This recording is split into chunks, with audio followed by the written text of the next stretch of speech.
National unity day, Rashtriya Ekta Diwas is celebrated on which day every year? జాతీయ ఐక్యతా దినోత్సవం అంటే రాష్ట్రీయ ఏకతా దివస్ ని ప్రతి సంవత్సరం ఏ రోజున జరుపుకుంటారు అని అడుగుతున్నారు. సో యూనిటీకి మారు పేరు అంటే ఎవరు? సర్దార్ వల్లభాయ్ పటేల్. సో ఈ రాష్ట్రీయ ఏకతా దివస్, నేషనల్ యూనిటీ డేని మనం ఎప్పుడు సెలబ్రేట్ చేసుకుంటున్నాము అంటే ఇక్కడ మనకు ఆప్షన్స్ ఏమి ఇచ్చారు? October 28, October 29, October 30 and October 31. Correct option వచ్చేసి October 31. So every year October 31 రోజున మనం ఈ నేషనల్ యూనిటీ డేని సెలబ్రేట్ చేసుకుంటున్నాం. ఎందుకు October 31 రోజు అంటే October 31 సర్దార్ వల్లభాయ్ పటేల్ గారి బర్త్ యానివర్సరీ అనమాట. సో అందుకే ఆ రోజు మనం ఈ నేషనల్ యూనిటీ డేని సెలబ్రేట్ చేసుకుంటున్నాం.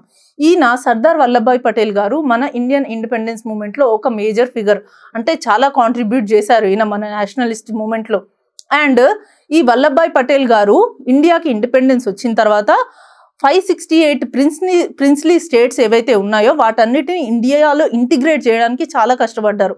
అంటే ఆయన రోల్ చాలా ఉంది. అండ్ మన హైదరాబాద్, జూనాగఢ్ లాంటి ప్రిన్స్లీ స్టేట్స్ని కూడా ఇండియాలో ఇంటిగ్రేట్ చేయడానికి మేజర్గా ఈయనే శ్రమించారనమాట. సో అందుకే ఈయనని యూనిటీకి మారుపేరుగా కూడా చెప్తారనమాట, యూనిటీ అండ్ ఇంటిగ్రేషన్కి. అండ్ ఈయన పేరు మీద స్టాచ్యూ ఆఫ్ యూనిటీ గుజరాత్లో కూడా నిర్మించడం జరిగింది. సో ఈయనకి 1991లో భారతరత్న ఇవ్వడం కూడా జరిగింది. అంటే ఆయన చనిపోయిన 40 సంవత్సరాల తర్వాత, ఆయన 1950లో చనిపోయారు. చనిపోయిన తర్వాత ఆయన చనిపోయిన 4 దశాబ్దాలకి ఈయనకి 1991లో భారతరత్న అవార్డు ఇవ్వడం జరిగింది. సో ఇది మన సర్దార్ వల్లభాయ్ పటేల్ గారి గురించి. ఈయన గుజరాత్ రాష్ట్రంలో జన్మించారు.